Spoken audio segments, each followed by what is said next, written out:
الحمد لله رب العالمين والصلاة والسلام على أشرف الأنبياء وسيد المرسلين سيدنا محمد وعلى آله وأصحابه أجمعين. اللهم صل على سيدنا محمد وعلى آل سيدنا محمد كما صليت على إبراهيم وعلى آل إبراهيم في العالمين إنك حميد مجيد. أعوذ بالله من الشيطان الرجيم. بسم الله الرحمن الرحيم. ولقد ضربنا للناس في هذا القرآن من كل مثل لعلهم يتذكرون. قرآنا عربيا غير ذي عوج لعلهم يتقون. ضرب الله مثلا رجلا فيه شركاء متشاكسون ورجلا سلما لرجل هل يستويان مثلا الحمد لله بل أكثرهم لا يعلمون. قال المؤلف والمفسر رحمه الله تعالى أدام النفع بعلومه وعلومكم في الدارين آمين. إلى أن قال ابن عباس رضي الله عنهما ومجاهد وغير واحد هذه الآية ضربت مثلا للمشرك والمخلص ولما كان هذا المثل ظاهرا بينا جليا قال الحمد لله على إقامة الحجة عليهم بل أكثرهم لا يعلمون. أي فلهذا يشركون بالله. اب حضرت ابن عباس اور حضرت مجاہد رضوان اللہ علیہم اجمعین اس آیت کے بارے میں فرماتے ہیں کہ اللہ نے جو یہ مثال دی ہے، یہ مثال ہے ایک مشرک اور ایک مخلص مومن کے درمیان میں. حالانکہ یہ مثال بڑی واضح ہے کہ ایک آدمی کے 4 مالک ہوں اور ایک کا ایک مالک ہو تو کھلی بات ہے کتنا بڑا فرق ہے. تو مخلص مومن اللہ کو مانتا ہے، دکھ میں سکھ میں خوشی میں غمی میں ہر وقت اللہ کی طرف لو لگاتا ہے. اور مشرک کبھی کسی دروازے پہ گرتا ہے، کبھی کسی دروازے پہ گرتا ہے اور نتیجہ یہ ہے کہ سب سے محروم رہ جاتا ہے. تو حضرت ابن عباس فرماتے ہیں یہ مومن مخلص موحد اور مشرک کے درمیان میں اللہ نے مثال بیان کی ہے. وَلَمَّا كَانَ هَذَا الْمَثَلُ اور یہ مثال چونکہ بڑی واضح ہے، ظاہر ہے، بین ہے، روشن ہے، کوئی چھپی بات ہی نہیں کہ ایک کے 4 مالک ہیں ایک کا ایک مالک. اس لیے جب حجت تمام ہو گئی تو اس کے باوجود بھی اگر نہیں جانتے تو یہ ان کا قصور ہے. لیکن اللہ نے فرمایا کہ اب فرما دیں کہ الحمدللہ علی اقامت الحجت، حجت پوری ہو گئی، دلیل واضح ہو گئی.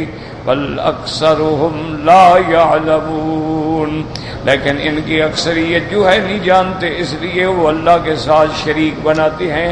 فلہذا یشرکون باللہ تبارک و تعالی. تو یہ مثال موحد اور مشرک کے درمیان ہے.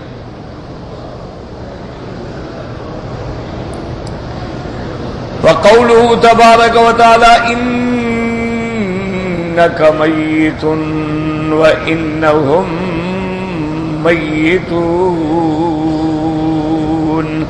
هذه الآية من الآيات التي استشهد بها الصديق رضي الله عنه عند موت الرسول صلى الله عليه وسلم حتى تحقق الناس موته مع قوله عز وجل وما محمد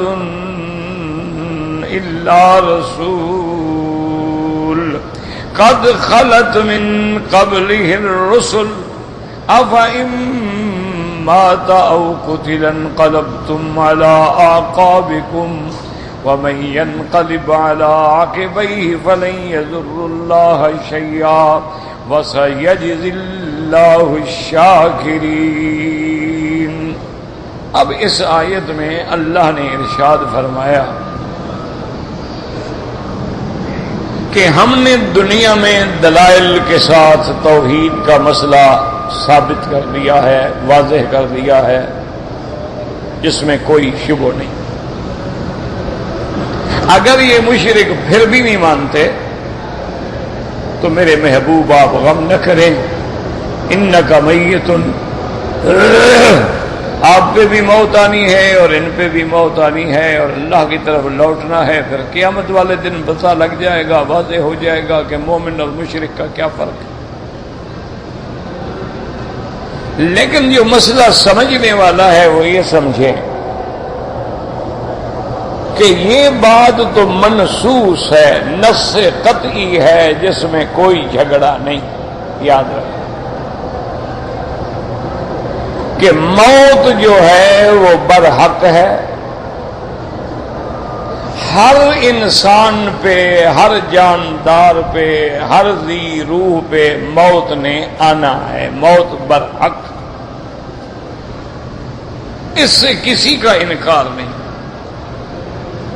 کیونکہ یہ نص ہے. قرآن کی جب نص آ جائے یا حدیث مبارک ایسی منصوص متواتر مشہور اور قطعی الدلالت ہو تو پھر تو کسی کا نہ شبہ نہ شک نہ کسی اجتہاد کی ضرورت. اب اللہ نے کئی مقام پہ فرمایا کل من علیہا فان وَيَبْقَى وَجْهُ رَبِّكَ ذِو الْجَلَالِ وَالْإِكْرَامِ، کہ ہر چیز جو ہے وہ قابل فنا ہے، صرف اللہ کی ذات جو ہے وہ باقی. اسی طرح فرمایا كُلُّ شَيْءٍ هَالِكٌ إِلَّا وَجْهَهُ، ہر چیز قابل ہلاک ہے، قابل فنا ہے، صرف اللہ کی ذات ہے جو باقی ہے. اس لیے فرماتے ہیں اللہ لا الہ الا هو الحی القیوم، جو زندہ ہے اور سب کو تھامنے والا ہے. زندہ تو سب ہیں لیکن وہ ایسا زندہ جس پہ نہ کبھی موت پہلے آئی نہ اب آئے گی. ہم زندہ ہیں لیکن موت آئے گی. وہ ایسا زندہ جس پہ کبھی موت نہیں آئے گی، کبھی فنا نہیں آئے گی. وہ باقی ہے، وہ اول ہے، وہ آخر ہے، وہ ظاہر ہے، وہ باطن ہے، وہ دائم ہے. تو یہ مسئلہ سمجھ لیں کہ موت جو ہے وہ تو برحق ہے. اب مسئلہ یہ ہے کہ موت کے بعد جو حیات ہے، مسئلہ اس میں موت کا تو کوئی منکر نہیں. یعنی موت ایک ایسی چیز ہے کہ بلکہ علماء نے لکھا ہے کہ دنیا میں خدا کے بھی منکر ہیں، انبیاء کے بھی منکر ہیں، صحابہ کے بھی منکر ہیں، حدیث کے بھی منکر ہیں، اولیاء کے بھی منکر ہیں، لیکن موت کا کوئی انکار نہیں کر سکتا. حتیٰ کہ مشرکین مکہ جو ہیں وہ بھی یہی کہتے تھے کہ ان ہی الا حیاتنا الدنیا نموت ونحیا، بس یہ دنیا کی زندگانی ہے، کوئی مرتا ہے کوئی پیدا ہوتا ہے. وما نحن بمبعوثین، مرنے کے بعد کوئی زندگی نہیں. یعنی موت کے وہ بھی قائل ہیں کہ ہم نے مرنا تو ہے. اذا متنا وکنا ترابا واذا، کہ جب ہم مر جائیں گے، مٹی ہو جائیں گے، ریزہ ریزہ ہماری ہڈیاں، انا لمبعوثون، کیا ہمیں دوبارہ اٹھایا جائے گا؟ یعنی موت کا منکر کوئی بھی نہیں ہے، موت کے بعد حیات کا منکر. اب مسئلہ سمجھیں جو بڑا اللہ رحمت فرمائے دنیا میں ما بہ الاختلاف بنا دیا گیا ہے، حالانکہ یہ مسئلہ کوئی بھی اختلافی نہیں ہے۔ تمام اہل سنت والجماعت کا سلفن خلفن صحابہ سے لے کر آج تک یہ عقیدہ ہے کہ انبیاء بھی حیات ہیں اور شہداء بھی حیات ہیں، یہ کسی کا انکار نہیں، الا ایک فرقہ ہے معتزلہ کرامیہ کا جو انبیاء کی حیات کا منکر ہے، وہ کہتا ہے انبیاء کی موت کے بعد کوئی حیات نہیں۔ ورنہ یاد رکھیں کہ موت کے بعد حیات ہے، ایک تو حیات آخری ہے نا، اخروی ہے، اس کا تو خیر کوئی منکر ہی نہیں الا کفار، لیکن ایک حیات ہے ہماری مرنے کے بعد، یعنی عالم برزخ میں۔ تو یاد رکھیں کہ یہ حیات ہے، حتیٰ کہ کافر بھی مرنے کے بعد اس کے لیے بھی حیات ہے، کافر ہے مشرک ہے مر گیا ہے لیکن اس کی بھی حیات ہے مرنے کے بعد۔ کیوں؟ اگر کافر کے لیے مرنے کے بعد کوئی حیات نہیں تو اس کا معنی یہ ہے کہ پھر عذاب قبر بھی نہیں۔ کیوں؟ اگر عذاب قبر حق ہے تو کس کو ہوتا ہے؟ خالی جسد کو روح تو ہے نہیں۔ بات اچھی طرح سمجھیں، آج کل بڑا نعوذ باللہ مارکۃ الاعلیٰ مسئلہ بڑھ گیا ہے، لوگوں میں سر پھٹول ہے، لڑائیاں ہیں، جھگڑے ہیں، کتابیں ہیں، فتوے ہیں، کوئی حیات کے قائل ہیں، کوئی حیات کے منکر ہیں، کوئی سما کے قائل ہیں، کوئی سما کے منکر ہیں۔ او اللہ معاف کرے، اتنی آگے بڑھ گئے ہیں کہ ایک دوسرے کو کافر کہنا شروع کر دیا۔ لیکن بات سمجھیں کہ مرنے کے بعد جو ہے فوراً ایک حیات ہے۔ کیوں؟ اگر حیات نہ ہو تو پھر عذاب قبر کس کو ہوتا ہے؟ اور عذاب قبر جو ہے وہ حق ہے، اس کا کوئی منکر نہیں ہے، الا فرقہ ضالہ جو ہیں، جو گمراہ ہیں۔ ورنہ عذاب قبر تو ایک ایسی چیز ہے کہ حضور نے دعا سکھلائی کہ اللہم انی اعوذ بک من عذاب القبر،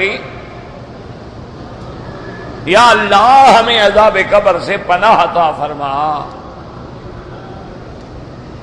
اور ایک حدیث مبارک میں ہے کہ میرے آقا محبوب دو عالم رحمت دو عالم ایک صحابی کے دفن کے بعد اس کی قبر پہ بیٹھے ہیں اور فرمایا سبحان اللہ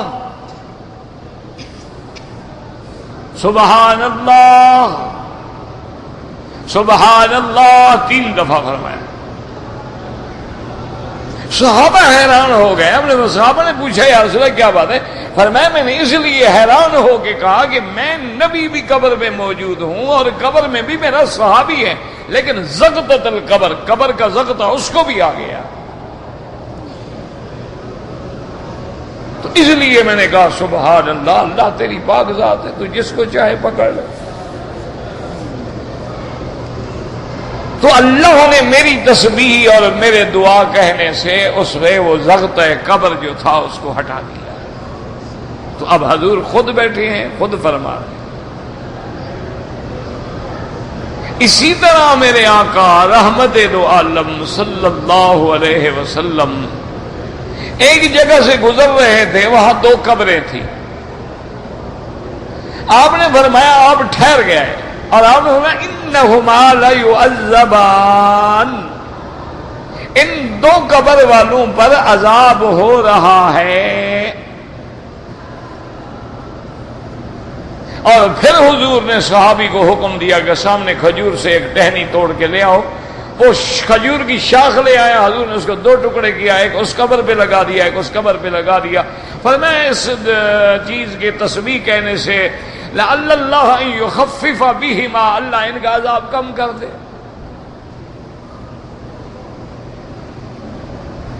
کیونکہ ہر چیز تسبیح کہتی ہے۔ یہ اسی احادیث سے بعض لوگوں نے اللہ عالم ضد میں آ کر، یا بعض آدمیوں نے حدیث سمجھی نہیں، یا جہالت ہے یا ضد ہے، کیونکہ یہ بڑا مسئلہ ہے نا، آج کل ضد میں ایمان بھی دے دیتے ہیں نا۔ اسی سے ان لوگوں نے استدلال کیا ہے جو پھولوں کی چادریں قبروں پہ چڑھاتے ہیں اور قبروں پہ جاتے پھول ڈالتے ہیں، وہ کہتے ہیں دیکھو جی حضور پاک نے بھی تو 2 شاخیں کھڑی کی نا۔ وہ کہتے ہیں کہ حضور پاک نے کھجور کی چھڑیوں کی شاخیں 2 ٹکڑے کر کے قبر پہ لگائی ہیں، تو اس کا مطلب یہ ہے کہ قبر پہ درخت لگانا یا پھول ڈالنا یا کوئی ایسی ٹہنی ڈالنا یا کوئی ایسی چیز رکھنا جو ہے وہ جائز ہے کہ حضور نے رکھا ہے۔ یہی وجہ ہے کہ آج پوری دنیا میں اللہ معاف فرمائے ان پہ شور ہو گیا کہ جو قبروں پہ جا کے چادریں چڑھائے پھول ڈالے وہ تو سنی ہے اور نہ کرے تو وہابی ہے۔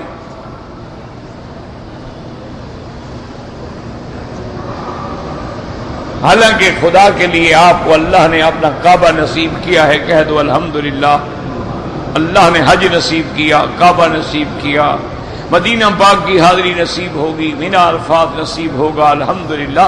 تو اللہ کے گھر میں آئے ہو، پہلے سب سے بڑی بات یہ ہے کہ اپنے عقیدوں کو ٹھیک کرنے کی کوشش کرو۔ حج کرنے سے کچھ نہیں ہوتا، حج تو ابو جہل نے بہت کی ہے، حج تو ابھی لہب نے بڑا کیا ہے، حج تو عتبہ عتیبہ شیبہ ربیعہ نے بڑے کیے ہیں، حج تو ولید بن المغیرہ نے بڑے کیے ہیں، حج تو قصی کلاب اور ہاشم نے بڑے کیے ہیں۔ حج سے کوئی نہیں بخشا جاتا، ایمان ہو پھر حج ہو۔ بات کو سمجھیں، اگر ایمان ہی نہیں، عقیدہ ہی نہیں، تو پھر حج کا کیا فائدہ ہے بھائی؟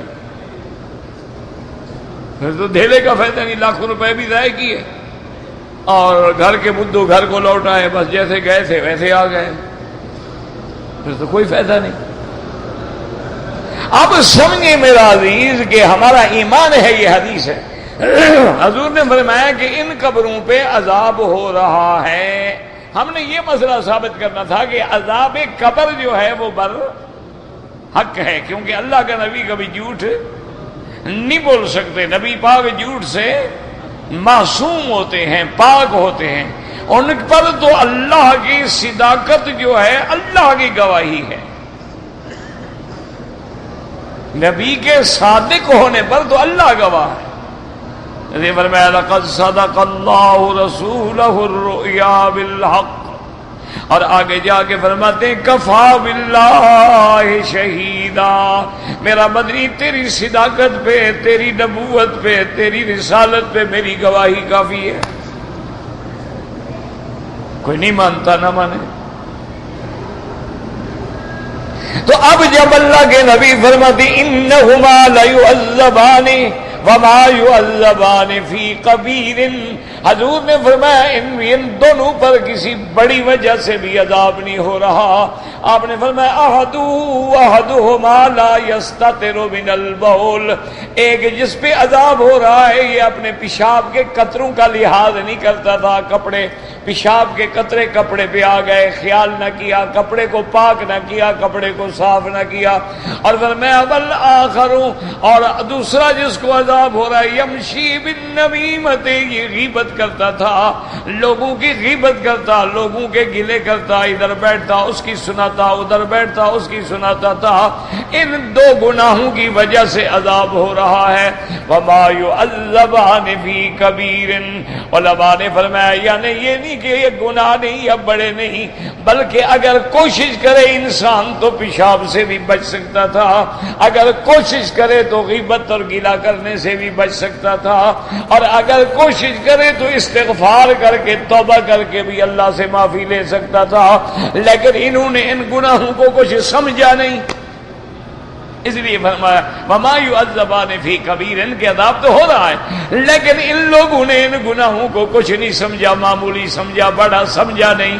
اگر بڑا سمجھتے تو تدارک کرتے، کوشش کرتے بچنے کی، اس لیے عذاب ہو رہا ہے۔ پھر حضور نے وہ ٹہنیاں منگائیں۔ تو اب مسئلہ سمجھیں، پہلا مسئلہ تو یہ ثابت ہو گیا کہ عذاب قبر حق ہے، ہوتا ہے، اور اس کو دیکھ کے گواہی دینے والے حضرت محمد مصطفیٰ ہیں صلی اللہ علیہ وسلم. اور دوسری قرآن کی آیت موجود ہے، اللہ فرماتے اغرقوا فادخلوا نارا، کہ فرعون اور اس کا لشکر غرق ہوئے اور غرق ہونے کے بعد فوراً عذاب میں آ گئے. اسی طرح قرآن کہتے ہیں النار یعرضون علیہا غدوا وعشیا وَيَوْمَ تَقُومُ السَّاعَةُ أَدْخِلُوا آلَ فِرْعَوْنَ أَشَدَّ الْعَذَابِ. آگ ان پہ صبح و شام پیش کی جاتی ہے. اور یاد رکھو جہنم میں نہیں ڈالے جاتے، جہنم کی سزا تو آخرت میں ہوگی. یہ تو ابتدائی سزا ہے، یعنی جہنم کی سزا کا ایک نمونہ ہے. اصل سزا جو ہے وہ آخرت میں ہوگی، اصل جزا جو ہے وہ آخرت میں ہوگی، جنت جہنم آخرت میں ہوگی. لیکن اللہ مومن کو بھی قبر میں آرام دے کے جنت کی ایک جھلکی دکھا دیتے ہیں، اور کافر کو بھی عذاب دے کے جہنم کی ایک جھلکی دکھا دیتے ہیں. فرمایا قیامت والے دن وَيَوْمَ تَقُومُ السَّاعَةُ، اور جب قیامت ہوگی اس وقت حکم دیں گے کہ ادخلوا آل فرعون اشد العذاب، کہ اب فرعون اور آل فرعون کو داخل کرو شدید عذاب میں. اچھا یہ معنی بھی سمجھ لو، ادخلوا آل فرعون. آل جیسے آج کل لوگوں میں مشہور ہے نا کہ جی آل رسول آل نبی تو بس حضور کی اولاد ہے نا جی، یہ مسئلہ غلط ہے. یہ بھی یہ لوگوں نے مشہور کر رکھے ہیں نا، خود گھڑتے ہیں نا کہ آل رسول آل نبی، یہ آل رسول ہے، یہ آل نبی ہے. یاد رکھو ایک لفظ آل ہے، ایک لفظ اہل ہے قرآن کے اندر. اللہ قرآن میں فرماتا ہے کہ ہم نے حکم دیا لوط علیہ السلام کو فَأَسْرِ بِأَهْلِكَ بِقِطْعٍ مِّنَ اللَّيْلِ، اپنے اہل کو لے کے نکل جاؤ اور رات کے اندھیرے میں نکل جاؤ اور پیچھے مڑ کے بھی نہیں دیکھنا. لفظ یاد رکھو، آل مانا اولاد بھی ہے، آل مانا اتباع بھی ہے. جو کسی کی پیروی کرے گویا وہ بھی اس کی آل ہے. اب اس کا معنی یہ تو نہیں کہ قیامت میں اللہ فرعون اور فرعون کے بچوں کو اور فرعون کے گھر والوں کو تو عذاب دیں گے، باقی کسی کو نہیں دیں گے. تو آل فرعون سے کیا مراد ہے؟ جو فرعون کی پیروی کرتے تھے، فرعون کے طریقے پہ چلتے تھے، وہ کون ہے؟ وہ آل فرعون ہیں. اور میرے مدنی کے طریقے پہ چلنے والے آل محمد ہیں. اسی لیے قابل مبارک ہو تم لوگ کہ اللہ نے درود جو سکھلایا ہے نبی کی زبان سے، اللہم صلی علی محمد وعلی آل محمد، تاکہ حضور کی اولاد پہ، اہل بیت پہ، ازواج پہ اور قیامت تک کلمے پڑھنے والے بھی شریک ہو جائیں. اس لیے لفظ آیا آلے، کیوں؟ پہلے بھی تو ہمیں شریک کیا گیا ہے نا. السلام علیکہ ایھا النبی ورحمۃ اللہ وبرکاتہ، السلام علینا وعلی عباد اللہ الصالحین. اب اللہ نے فرمایا میرا مدنی تیری امت پہ بھی سلام، عباد صالحین پہ بھی سلام. اب ان کو سلام میں بھی شریک کیا، آگے صلات میں بھی شریک کر دیا. اللہم صلی علی محمد وعلی آل محمد کما صلیتا. اچھا درود پڑھنے کے بعد کیا کرو؟ اللہ نے فرمایا درود کے بعد دعا مانگو. مدنی پاک کو تو بغیر مانگے میں نے دے دیا ہے، لیکن امت سیکھے کہ اللہم انی ظلمت نفسی ظلما کثیرا فانہ لا یغفر الذنوب الا انت. اب دعا تو اچھا اب یہ ثابت ہو گیا کہ عذاب قبر ہے. اچھا اب حضور پاک نے کھجور کی ٹہنیاں منگائی، ہمارا ایمان ہے، اور ان کو 2 حصوں میں تقسیم کر کے اپنے ہاتھ سے قبر پہ لگا دیا. اچھا اب آپ مجھے بتائیں کہ آج جو پھولوں کی چادریں ڈالتے ہیں یا پھول چڑھاتے ہیں، کیا ان کے ہاتھوں میں بھی وہی برکت ہے جو حضرت محمد مصطفیٰ کے ہاتھوں میں تھی؟ کیا خیال ہے؟ ہاں جی، نہیں یہ ایسے چکرے مکرے نہ کریں، کھل کے بات کریں. یا عقیدہ موحد بنے یا مشرک بنے، اللہ میاں کو آدھا تیتر بٹیرا قبول ہی نہیں ہو، منافق ہوتا ہے. یا بالکل مومن بنے یا سیدھے قبر پرست بنے. یا تو جہنم میں کوئی مقام ہو، چلو ابو جہل تو کھڑا ہو کے استقبال کرے نا، یا پھر جانا ہے تو ابو بکر کا دامن پکڑ کے سیدھا جنت میں جاؤ. یا مومن بنو یا کافر بنو، آدھا تیتر آدھا بٹیر اللہ کو پسند ہی نہیں. کہ خوابے میں آئے تھے یا اللہ، قبر پہ گیا تھے یا معین الدین اجمیری مدد فرما. یہ کون سا مسلمان ہے؟ یہ کون سا مسلمان ہے؟ سیدھی بات کرو. اللہ کو کھڑا بندہ پسند ہے کہ بننا ہے یا سراسر موم ہو جا یا سراسر سنگ ہو جا. سیدھی بات، آدھی بات نہیں ہے کہ کبھی ادھر بھی مانگ لیا اللہ میاں تو بھی راضی، لیکن یہ بھی تو تیرے ہیں نا، ان کو بھی ذرا ہاتھ شاتھ پھیرنا ہے نا. اللہ میاں حجر اسود کو کبھی کبھی بوسہ ملتا ہے، ہم تیرے اللہ والوں کی قبروں کو چوم لیتے ہیں، کوئی کام تو ہو رہا ہے نا. او یار بیٹھو نا حاجی صاحب، مہربانی کرو نا، بیٹھ جاؤ نا، کیا تماشا بنائیں، کسی کو دے دو بس. اپنا وقت بھی ضائع کرتے ہو، ہمارا بھی. پھر کہتے ہیں مکی صاحب گلے لگ جاتے ہیں. وہ اللہ کے بندے دیکھو نا، ایک آدمی درس دے کر 1 سوا گھنٹے کے بعد اپنے ہوش میں ہوتا ہے. اچھا جی میں نے بس بھائی آرام سے عشاء کے بعد آگے پوچھ لو. اچھا بھی اذان ہو رہی ہے، روحی ایک وقت ہوتا ہے کہ آدمی طواف کر لیتا ہے کہ عورتیں نہیں ہوتی. اچھا اگر آپ 2 منٹ بھی لیٹ ہو گئے طواف کیا آپ کا. یہ پوچھنا ہے، لاکھ دفعہ پوچھے، لاکھ دفعہ ملے، سارا دن پوچھے. صبح کے بعد الحمدللہ درس ہے، ظہر کے بعد الحمدللہ میں حرم میں ہوتا ہوں، عشاء کے بعد بھی میں حرم میں بیٹھتا ہوں. بالکل پوچھے، میں آپ کا خادم ہوں، بھائی ہوں، لیکن کچھ تھوڑی آپ بھی تو رعایت کریں نا. اب یہ نہ سمجھیں کہ اگر ہم نے پھول ڈالے تو کیا ان پھول ڈالنے والوں کے ہاتھ برابر ہیں حضرت محمد مصطفیٰ کے؟ ہیں؟ کھلی بات کریں بھائی. میرا تو ایمان ہے نا کہ جہاں مدنی کا ہاتھ لگ جائے وہاں آگ لگتی نہیں. کیا خیال ہے؟ جہاں میرے مدنی کا ہاتھ لگ جائے وہاں آگ. یہ میں نہیں کہتا، حدیث میں ہے کہ لا یمس النار من رآنی ومن رآ من رآنی. حضور نے فرمایا جس نے مجھ کو ایمان کے ساتھ دیکھا میرا صحابی بن گیا، اس کو آگ چھوئے گی بھی نہیں. تو اب وہاں تو حضور کے ہاتھ ہیں. وہ تو بڑا فرق ہے نا، آسمان زمین کا فرق ہے. حضرت علی کی آنکھوں میں جو تکلیف ہے، حضور نے ہاتھ پھیرے تکلیف ختم ہو گئی. وہ تو نبی کا ہاتھ ہے نا.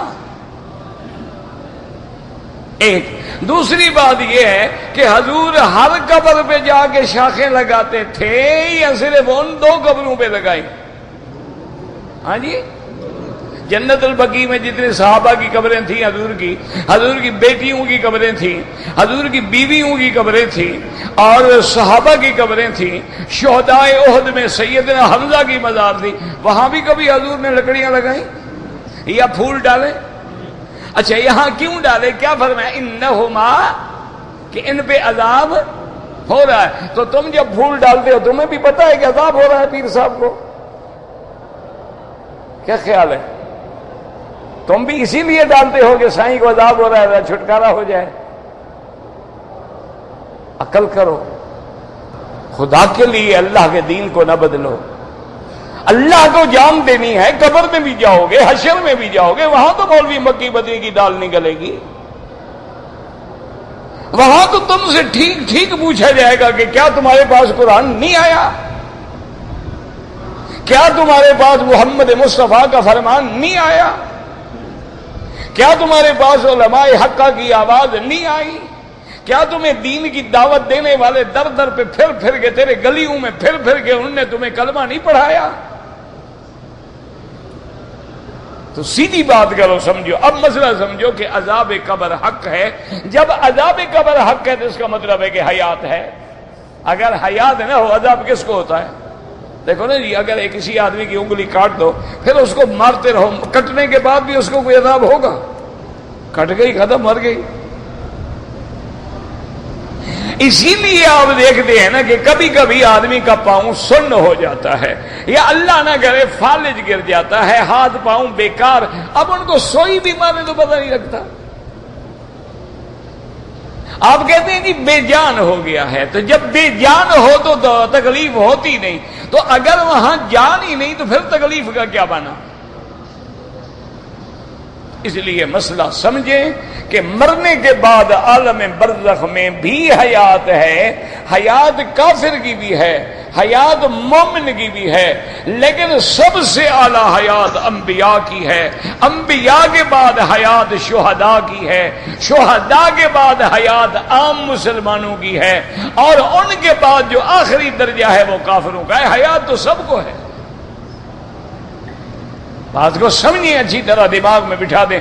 اگر حج میں آپ نے ایک مسئلہ بھی سمجھ لیا، سمجھو الحمدللہ پیسے کام آ گئے۔ اب دیکھیں کہ حیات جو ہے قرآن میں شہداء کی حیات کا تو خود قرآن نے نص میں کہہ دیا، وَلَا تَقُولُوا لِمَن يُقْتَلُ فِي سَبِيلِ اللَّهِ أَمْوَاتٌ بَلْ أَحْيَاءٌ وَلَٰكِن لَّا تَشْعُرُونَ۔ اللہ نے فرمایا جو لوگ میرے راستے میں شہید ہو گئے ان کو مردہ نہ کہو، یہ زندہ ہیں، لیکن ان کی حیات تمہاری سمجھ سے بالا تر ہے، تم سمجھ نہیں سکتے۔ تو شہید کی حیات، اچھا اب کہتے ہیں کہ شہید کی حیات کا ذکر ہے اور نبی کی حیات کا قرآن میں ذکر، انبیاء کی حیات کا نہیں ہے۔ اصل بات یہ ذکر وہ چیز کی جاتی ہے جہاں شبہ ہو سکتا ہو۔ انبیاء کی حیات تو اعلیٰ در اعلیٰ ہے، وہاں تو شبہ کا کوئی تصور ہی نہیں تھا، اس کے ذکر کرنے کی ضرورت ہی نہیں تھی کہ جب شہید زندہ ہے تو نبی تو بڑا اعلیٰ مقام ہے۔ اگر شہید ایمان سے کہے نبی کا کلمہ نہ پڑھے تو شہید ہو سکتا ہے؟ کلمہ نہ پڑھے تو کافر ہوگا، شہید کیسے بنے گا؟ تو جس نبی کے کلمے پڑھنے کے بعد مقام شہادت ملا ہے تو اسے نبی کا کتنا مقام ہوگا؟ اس لیے یاد رکھیں سب سے قوی حیات، قوی تر حیات جو ہے وہ انبیاء کی ہے، ان کے بعد دوسرا درجہ جو ہے وہ شہداء کا ہے، اور تیسرا درجہ جو ہے وہ عامت المسلمین کا ہے، اور آخری درجہ جو ہے وہ کافروں کا ہے، لیکن حیات ان میں بھی ہے۔ اب سمجھیں مسئلے کو کہ اللہ نے قرآن میں جو ہم آیت پڑھ رہے ہیں کیا فرمایا؟ فرمایا انک میت انک میت وانہم میتون۔ اگر سب کی برابر موت ہے تو اللہ فرما دیتے انکم میتون۔ یہ الگ الگ ذکر کرنے کی کیا ضرورت تھی؟ اللہ فرماتے ہیں تم سب نے مرنا ہے، بس بات ختم ہو گئی۔ لیکن فرماتے انکا میتن، میرے مدنی محمد مصطفیٰ، تحقیق آپ پر بھی موت نے آنا ہے، وَإِنَّهُمْ میتون، اور یہ تیرے دشمن کافر مشرک جو ہیں ان پہ بھی موت نے آنا ہے۔ لیکن درمیان میں باب عاطفہ ہے، لازم بات ہے کہ معطوف اور معطوف علیہ کے اندر فرق ہو۔ معلوم ہوا کہ میرا مدنی تیری موت تو برحق ہے لیکن تیری موت الگ ہے، ان کی موت الگ ہے۔ اس لیے اللہ نے دو آیتیں فرمائی، اور پھر سب سے قوی حیات انبیاء کی ہے۔ کیوں؟ سمجھے کہ حیات کی قوت کی دلیل یہ ہے کہ اللہ کے نبی کی موت کے بعد ان کی جائیداد کا تقسیم میراث نہیں ہوتا ہے۔ کیوں؟ زندہ کا میراث تقسیم نہیں ہوتا ہے، مردہ کا ہوتا ہے، لیکن نبی کا تو میراث تقسیم ہی نہیں ہو رہا۔ اچھا اگر کوئی مر جائے عدت کے بعد، چاہے مولوی ہے، پیر ہے، عابد ہے، زاہد ہے، امام ہے، صحابی ہے، تابعی ہے، مجتہد ہے، اگر مر جائے تو اس کی بیوی 4 مہینے 10 دن کے بعد دوسری شادی کر سکتی ہے، لیکن محمد مصطفیٰ کی بیویاں دوسری شادی اتنی حیات قوی ہے کہ ان کے بعد ان کی دوسری جگہ شادی بھی نہیں ہو سکتی ہے، اور وہ ایسا مقام ہے کہ وہ ازواج رسول ہیں، اسی طرح یعنی نہ میراث تقسیم ہوگا، نہ نبی کی بیوی سے کوئی شادی کر سکے گا، یہ زیادہ دلیل ہے اس قوت کی۔ اور پھر حیات میں کچھ حرکت کی ضرورت ہوتی ہے۔ اللہ کے نبی نے فرمایا کہ مررت بکثیب احمرا، میں اسراء کی رات، معراج والی رات، جب میں ایک سرخ ٹیلے سے گزرا، بیت المقدس سے پہلے ایک جگہ تھی جہاں سرخ ریت کا بڑا ٹیلا تھا، اس کے ساتھ ایک قبر تھی، اس قبر میں میں نے دیکھا کہ میرا بھائی موسیٰ علیہ السلام کھڑے نماز پڑھ رہے ہیں۔ مسلم شریف کی حدیث ہے۔ تو اب نماز پڑھنے کی حرکت بھی ثابت ہو گئی۔ اسی طرح حضور پاک نے فرمایا کہ جب تم قبرستان پہ گزرو تو کہو السلام علیکم یا دار قوم مؤمنین انا انشاء اللہ بکم لاحقون انتم السابقون ونحن الاثر۔ اللہ کے نبی نے فرمایا سلام کرو، اگر ان کے لیے کوئی حیات نہیں، سلام کس کو کرو؟ کہتے ہیں جی نوع من الحیات، تھوڑی سی زندگی تو ہر چیز میں ہوتی ہے، تو پھر اللہ ہمیں حکم دیتے کہ پہاڑوں پہ گزرے تو سلام کہو، درختوں کے ساتھ گزرو تو سلام کہو، نہر اور دریا پہ گزرو تو سلام کہو۔ وہاں تو حکم نہیں دیا، صرف قبروں پہ دیا۔ اگر نوع من الحیات ہے تو ہر چیز میں حیات ہے، ہر چیز پہ گزرے کہ السلام علیکم ستون صاحب، یہ کوئی بات ہے؟ تو یہاں حکم دیا جا رہا ہے۔ اچھا اس کے بعد حدیث میں آتا ہے کہ جب آدمی مر جاتا ہے، منکر نکیر 2 فرشتے آتے ہیں، 2 فرشتے آتے ہیں۔ اب اشکال کرتے ہیں نا لوگ، یہ بلا وجہ اشکال، اور جی فرشتے قبر میں کیسے داخل ہوئے؟ قبر میں تو کوئی سوراخ نظر نہیں آ رہا۔ تیری بیوی جب حمل ٹھہرتا ہے، بچہ ہوتا ہے، تمہیں کبھی سوراخ نظر آیا ہے؟ فرشتہ تو اندر بھی جاتا ہے۔ هو الذي يصوركم في الأرحام كيف يشاء، وہ رحم مادر میں جا کے بچے کی شکل بنا رہا ہے۔ اللہ سے پوچھتا ہے میرا اللہ بتلائیں کیا لکھوں، شقی ہے کہ سعید ہے، اس کی عمر کتنی ہے، رزق کتنا ہے، کتنا دن زندہ رہے گا، یہ سارا کچھ فرشتہ اندر کرے، کسی کو پتہ ہی نہیں۔ یہ عقل لڑانے کی ضرورت نہیں ہوتی۔ فرشتے کیسے جاتے ہیں؟ حضرت داؤد کے گھر میں کیسے چلے گئے؟ وہ تو سارے دروازے بند تھے۔ اسی طرح بی بی مریم کے گھر میں کیسے پھل پہنچ گئے؟ تالے لگے ہوئے ہیں، دروازہ بند ہے، محراب بند ہے، مقبرہ بند ہے، ہر اسی لیے تو پیغمبر حرام ہے کہ انا لک ھذا، یہ کہاں سے آ گئے؟ یہ عقل نہ لڑایا کریں۔ جو خالق پیدا کرنے پہ قادر ہے، اس کے ملائکہ ہر جگہ اللہ کے حکم سے پہنچنے پہ قادر ہے۔ باقی چونکہ ملائکہ بھی نور ہیں، اللہ کی ذات بھی نور ہے، اور روح بھی ایک لطیف چیز ہے، ان کا ہم ادراک ہی نہیں کر سکتے۔ دیکھو نا سورج اپنی آفتاب میں ہو، آپ دیکھ سکتے ہیں کیوں نور ہے، حالانکہ یہ تو کچھ بھی نہیں، یہ تو عام نور ہے نا۔ تو اس لیے ہمیشہ یاد رکھیں کہ ایسے عقل جو ہے نہ لڑایا کریں جی فرشتے کیسے جاتے ہیں، یہ تو اللہ کا شان ہے، اللہ کی مرضی ہے۔ اب دیکھیں آدمی سو رہا ہے، خواب میں دیکھ رہا ہے کہ جی میں مکے میں طواف کر رہا ہوں، سویا اپنے ملک میں ہے، کعبہ دیکھ رہا ہے، چل رہا ہے، حجر سے چوم رہا ہے، طواف کر رہا ہے باقاعدہ، حالانکہ وہ اپنے گھر میں بستر پہ سویا، اٹھتا او یار کہاں نہ کعبہ ہے نہ مکہ ہے نہ طواف ہے، کیا بات ہوئی؟ وہ کیسے دیکھ لیتا ہے؟ اچھا 2 آدمی میاں بیوی ایک بستر پہ سوئے ہوں، ایک ان میں ایک خواب دیکھ رہا ہے کہ مجھے کوئی مار رہا ہے، وہ اس کو تکلیف ہو رہی ہے، پسینہ پسینہ، بعض اوقات چیخ کے اٹھ بیٹھتا ہے، ساتھ والی کو پتہ ہی نہیں ہوتا، وہ کہتے کیا ہو گیا کیا ہو گیا تھا، مجھے کوئی مار رہا تھا، کہاں مار رہا تھا، یہاں سوئے ہوئے تھے۔ اس لیے یہ اشکال عقلی ہوتے ہیں، اللہ کی قدرت ہر چیزوں سے ماورا ہے، ہمیشہ یاد رکھو۔ وہ چاہتے ہیں وہ قبر میں بھی، اب دیکھیں فرمایا کہ دو فرشتے آ جاتے ہیں، آنے کے بعد وہ تین سوال کرتے ہیں، من ربک، من ربک، اب مومن ہے تو کہتا ہے ربی اللہ۔ اب دوسرا سوال کرتے ہیں ما دینوں کا، تیرا دین کیا ہے؟ مومن ہے تو کہے گا دینی الاسلام۔ اب تیسرا سوال کرتے ہیں کہ ما تقول فی حق ھذا الرجل، تو کہے گا محمد الرسول اللہ۔ تو سوال جواب مردے سے ہوتا ہے، نہ روح ہے نہ کچھ ہے، جان پڑی ہوئی ہے، اس سے پوچھا جا رہا ہے کہ من ربوں کا۔ وہ جان بھی بولتی ہے، کبھی مردہ بولتا ہے، مانا یہ ہوا کہ روح علیین میں ہے، لیکن اللہ نے تعلق جوڑ دیا ہے جسد کے ساتھ، جسد جہاں بھی ہو اللہ اس کا کنیکشن جوڑ دیتے ہیں۔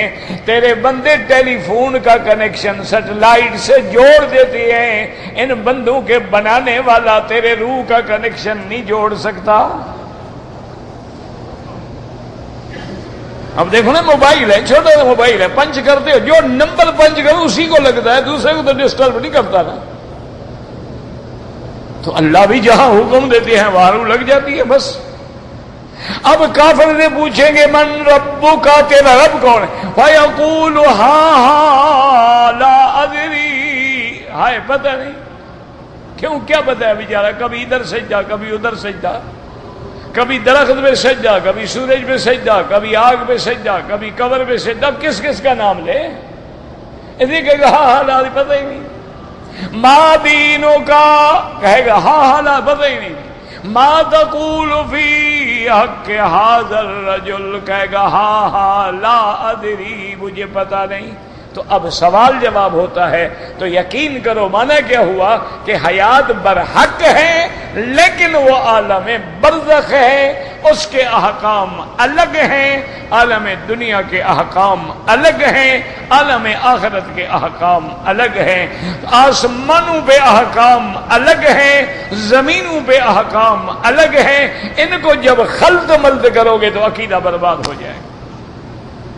اس لیے اللہ نے فرمایا انک میت وانہم میتون۔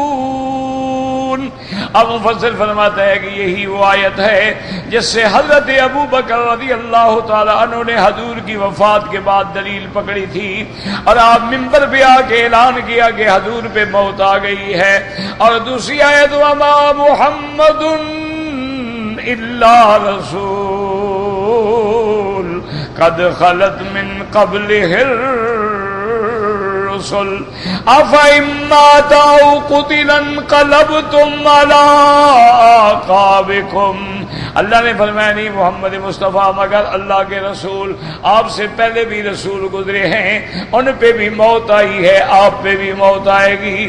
اگر میرے مدری پہ موت آ جائے یا میدان جنگ میں شہید ہو جائیں تو کیا تم دین چھوڑ کے پھر جاؤ گے؟ ہرگز نہیں، ہم عبادت اللہ کی کرتے ہیں۔ ومانا حاضر آیت انکم ستنقلون من هذه الدار لا محالۃ۔ اور اس کے بعد مفسر فرماتا ہے اس آیت کا خلاصہ یہ ہے کہ تم اس دنیا سے لازم جاؤ گے، وَسَتَجْتَمِعُونَ عِندَ اللَّهِ تَعَالَى فِي الدَّارِ الْآخِرَةِ، اور قیامت والے دن سب کٹھے ہوں گے، وَتَخْتَصِمُونَ فِي مَا أَنْتُمْ فِيهِ مِنَ الدُّنْيَا مِنَ التَّوْحِيدِ وَالشِّرْكِ بَيْنَ يَدَيِ اللَّهِ عَزَّ وَجَلَّ، اور وہاں موحد بھی ہوں گے مشرک بھی ہوں گے، پھر اللہ ان کے درمیان میں فیصلہ کر دیں گے۔ وَيَفْصِلُ بَيْنَكُمْ وَيَفْتَحُ بِالْحَقِّ وَالْفَتَّاحُ الْعَلِيمُ وَيُنَجِّي الْمُؤْمِنِينَ الْمُخْلِصِينَ الْمُوَحِّدِينَ، اللہ مومنین مخلصین موحدین کو عذاب سے نجات دے دیں گے، ان کو جنت عطا فرمائیں گے، جنت الفردوس کے درجات عالیہ نصیب فرمائیں گے۔ وَيُعَذِّبَ الْكَافِرِينَ الْجَاهِدِينَ الْمُشْرِكِينَ الْمُكَذِّبِينَ، اور جو کافر تھے، جو مشرک تھے، جو منکر تھے، جو مکذب تھے، ان کو اللہ عذاب دیں گے۔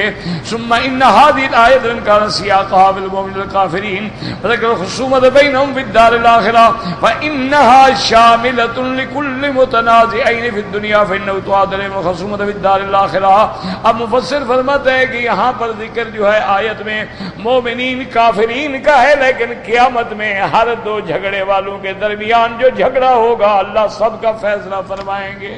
دعا فرمائیں اللہ رحمت کا فیصلہ فرمائیں، اللہ دنیا میں بھی ایمان پہ رکھیں، موت بھی ایمان پہ آئے، قبر کے بعد بھی اٹھنے پر بھی ایمان ہو، اور حضور کی شفاعت نصیب ہو، حوض کوثر سے حضور کے ہاتھوں سے جام نصیب ہو، اور جنت الفردوس نصیب ہو، اور اللہ تمام آنے والوں کا حج قبول فرمائے، عبادات قبول فرمائے، اور اللہ مسلمانوں پر اور عالم اسلام پر اپنے عذاب رفع فرما دے۔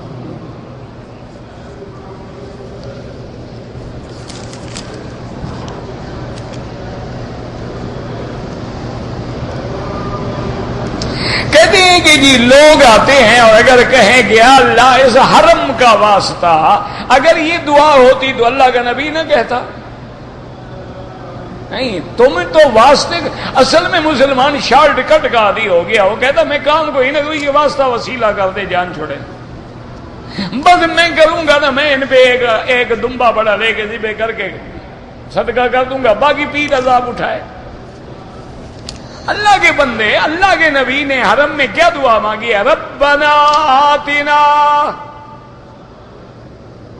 یہ دعا ہے طواف میں کہ کوئی اور دعا ہے؟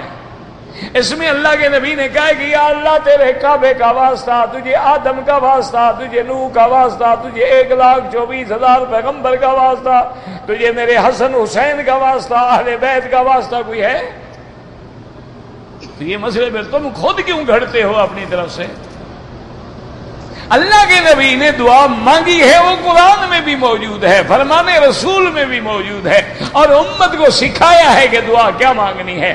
اللہم انی اسألک العفو والعافیہ، اور آگے ربنا آتنا فی الدنیا حسنۃ وفی الآخرۃ حسنۃ وقنا عذاب النار، اور صفا مروہ پہ کیا دعا سکھائی؟ رب اغفر وارحم واعف وتکرم وتجاوز عما تعلم انک تعلم ما لا نعلم انک انت اللہ العز الاکرم لا الہ الا اللہ وحدہ صدق وعدہ نصر عبدہ عز جندہ هزم الاحزاب وحدہ لا شیء قبلہ ولا شیء بعدہ لا الہ الا اللہ وحدہ لا شریک لہ لہ الملک وله الحمد یحیی و یمیت وهو علی کل شیء قدیر۔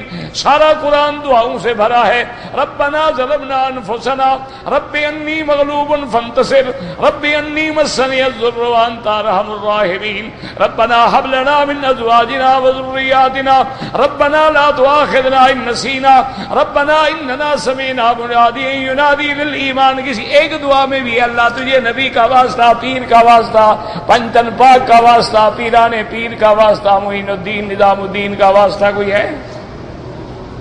خدا کا خوف کریں۔ اچھا جب یہ پیر پیدا نہیں ہوئے تھے پھر کس کا واسطہ تھا؟ یہ تو بہت بعد میں ہوئے، پہلی قوم تو پھر رول گئی نا، ان کو تو ٹکرے ہی نہیں بیچارے۔ یہ خدا کا خوف کرو، اپنی طرف سے مسئلے نہ گھڑو۔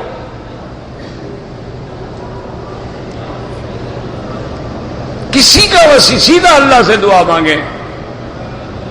کہتے ہیں بارش نہیں ہوتی تھی تو بارش ہو گئی، تو حضور موجود تھے تو بارش ہو گئی نا۔ حضور کے بعد تو حضرت عباس کا واسطہ پکڑا گیا، حضور کا تو نہیں پکڑا گیا۔ حضرت عمر نے کہا نا یا اللہ انا نتوسل بنبیک، جب تیرا نبی زندہ تھا ان سے ہم دعا کراتے تھے، اب ہم اس کے چاچے کو لے آئے ہیں دعا کرانے کے لیے۔ تو اگر حضور کا واسطہ کافی تھا تو عباس کو لے جانے کی ضرورت کیا تھی؟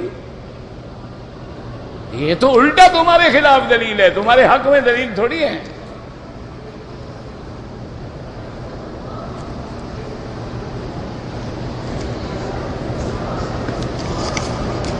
جو لوگ امام سے آگے نماز پڑھیں گے ان کی نماز نہیں ہوتی، یاد رکھو۔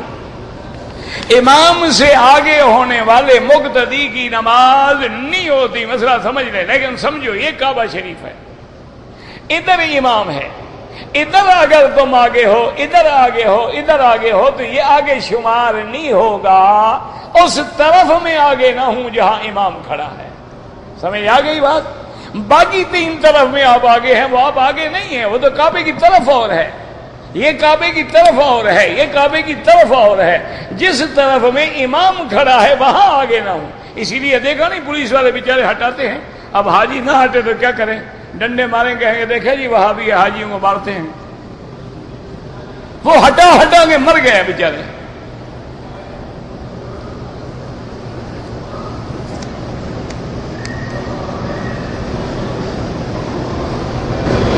اذا رأیت ثم رأیت، تو قرآن کھول کے پڑھ لو یار، یہ بھی کوئی مسئلہ ہے؟ وہاں آیت دیکھ لو، تفسیر بھی پڑھ لو، ترجمہ بھی پڑھ لو۔ اگر عورت مدینہ منورہ سے آ رہی ہے اور حیض شروع ہو گیا اور حج کا بھی وقت ہے، کوئی مشکل مسئلہ نہیں، عورت غسل کر لے، نماز نہ پڑھے، کچھ نہ کرے، وہیں سے سیدھی حج کی نیت کر لے۔ سمجھ آ گیا مسئلہ؟ یعنی مدینے کے میقات سے غسل صفائی کا کرے گی، پاک ہونے کا نہیں، ویسے غسل کر لے کہ بدن صاف ہو جائے، اس کے بعد وہیں سے نیت کر لے کہ لبیک بحجۃ لبیک اللہم لبیک، لبیک پڑھے، امنا جائے، عرفات جائے، مزدلفہ جائے، ہر کام کرے، نماز نہیں پڑھے گی، جب پاک ہو جائے بعد میں طواف زیارت بھی کر لے، اس کا حج مکمل ہو گیا، کوئی مسئلہ ہی نہیں۔ حیض آ گیا تو کیا ہو گیا؟ اچھا اگر غور کرو نا تو عورت کے لیے تو فائدہ ہے، کیسے؟ مثال کے طور پر 7 ذی الحج کو آ رہے ہیں ہم مدینے سے، ہم اگر عمرہ کریں گے ہمارا تو رگڑا نکل جائے گا، عورت کو حیض آ گیا تو بچ گئی، نیت کر کے گھر بیٹھی رہے، اس کا تو بھلا ہی بھلا ہے، نقصان کون سا ہو گیا ہے؟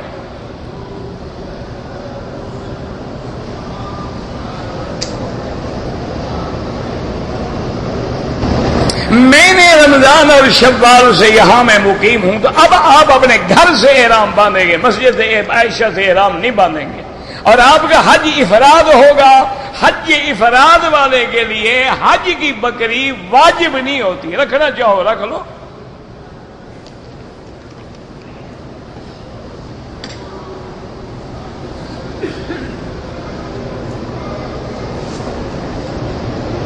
ایک آدمی ہے ہمارے گاؤں میں، اپنا مسلک تبدیل کیا ہے، کیا تبدیل کیا ہے پتہ لکھو نا کہ کیا مسلک تھا، کیا تبدیل کیا، مجھے کیا پتا۔ میرے والدین زندہ ہیں لیکن غریب ہیں، ان کے لیے آپ حج بدل کریں، ان کے لیے عمرہ کریں، بالکل جائز ہے، کوئی مسئلہ ہی نہیں ہے، بالکل جائز، بلکہ آپ کا بھلا ہے۔ آپ جب والد یا والد کا عمرہ کریں گے یا حج کریں گے، آپ کو بھی تو پورا حج ملے گا۔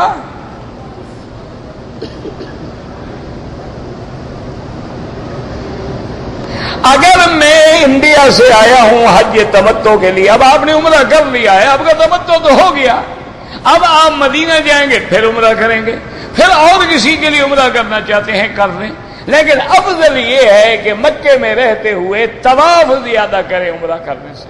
مدینے سے جب آئیں تو لازم، چونکہ وہ میقات ہے، وہاں سے عمرہ کرنا ضروری ہے، ورنہ مکے میں رہتے ہوئے طواف زیادہ کرو۔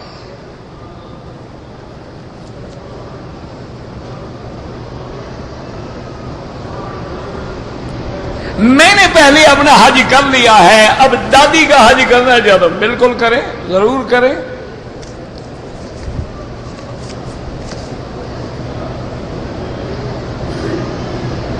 اگر بال عمرے کے بعد ٹک لگوائے ہیں تو دم پڑ جاتی ہے 1 بکری، 3 عمروں میں غلطی کی تب بھی سزا 1 بکری ہے، بال بھی کٹواؤ اور 1 بکری دم بھی ادا کرو۔ جب غلطی 1 ہو تو سزا 1 ہوتی ہے۔ اگر ایک آدمی نے اپنی بیوی کو طلاق دے دی ہے لیکن اس کی بیوی حمل کی صورت میں ہے، یاد رکھو حاملہ بیوی کو طلاق دینا گناہ ہے، یہ نہیں کہ طلاق نہیں ہوگی، گولی جو مارو گولی لگے گی نہیں، وضو کر کے مارو تو گولی لگتی ہے، بے وضو کی گولی نہیں لگتی، یہ کہاں لکھا ہوا ہے؟ حاملہ حالت میں طلاق دینا گناہ ہے، طلاق دینے والا گناہ گار ہے، اور ویسے بھی طلاق دینا ابغض الحلال عند اللہ، اللہ کو بڑا ناپسند ہے۔ تو لیکن طلاق دی ہے تو طلاق تو ہو جائے گی، پہلے طلاق دے دیتے ہیں، مسئلہ بعد میں پوچھنے آتے ہیں مولوی سے، فائدہ کیا ہوا بھائی؟ طلاق تو تم دے آئے، اب کیوں بہانے بناتے ہو؟ پہلے مسئلہ پوچھو گے جی میں نے طلاق دینی ہے، میں کیا کروں؟ سنت کے مطابق طلاق دینے کا کیا طریقہ ہے؟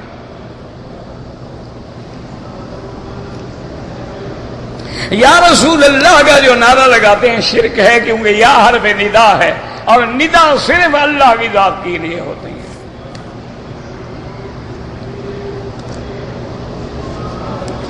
اگر حدود حرم میں گناہ کیا جائے، ایک لکھا جائے گا یا لاکھ، تم سوچتے کیوں حدود حرم میں گناہ کرنے کا؟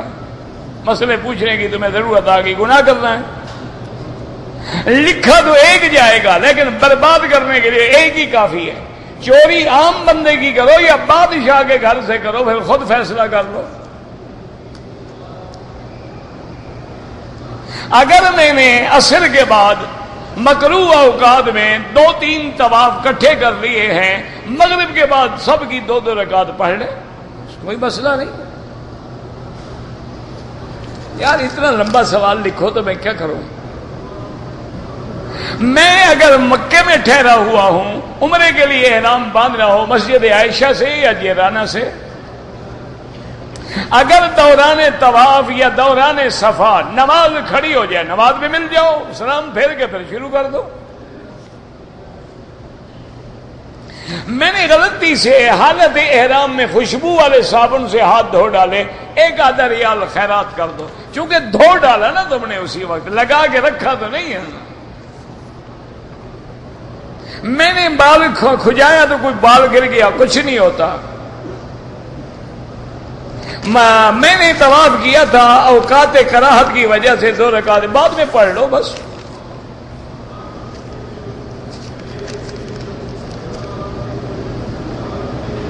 جدے والے بھی حج افراد کریں گے، جو مکے جدے میں ہیں ان کے لیے افضل یہ ہوتا ہے کہ رمضان کے بعد کوئی عمرہ نہ کریں، حج افراد کریں۔ آپ جب جدے سے آئیں گے تو حج کا احرام بھی جدے سے باندھیں گے۔ اگر حج کے دنوں میں موبائل ٹیلی فون رکھا جائے، آج کل تو موبائل ضروری ہے، اس میں گانا بھرا ہوا ہو، میوزک ہو باقاعدہ، تاکہ آدمی طواف کرے تو ساتھ ٹیلی فون جو ہے وہ ڈانس بھی کرتا رہے۔ انا للہ و انا الیہ راجعون، اللہ ہدایت دے۔ بس بہرحال ٹیلی فون رکھ سکتے ہو ساتھ، کوئی حد نہیں۔ اگر حج کے دوران میں چوٹ لگ جائے، ابھی حج نہیں کیا، چوٹ لگنے کی پہلے نیتیں کیوں کر رہے ہو؟ اللہ کرے چوٹ نہ لگے، اللہ صحت عافیت سے حج نصیب کرے، لیکن اگر لگ جائے کوئی جرمانہ نہیں ہوتا۔ اگر حج کرنا ہے، کمپنی اجازت نہیں دیتی، چھٹی ہو تو کر لو، نہ ہو تو چوری نہ کرو۔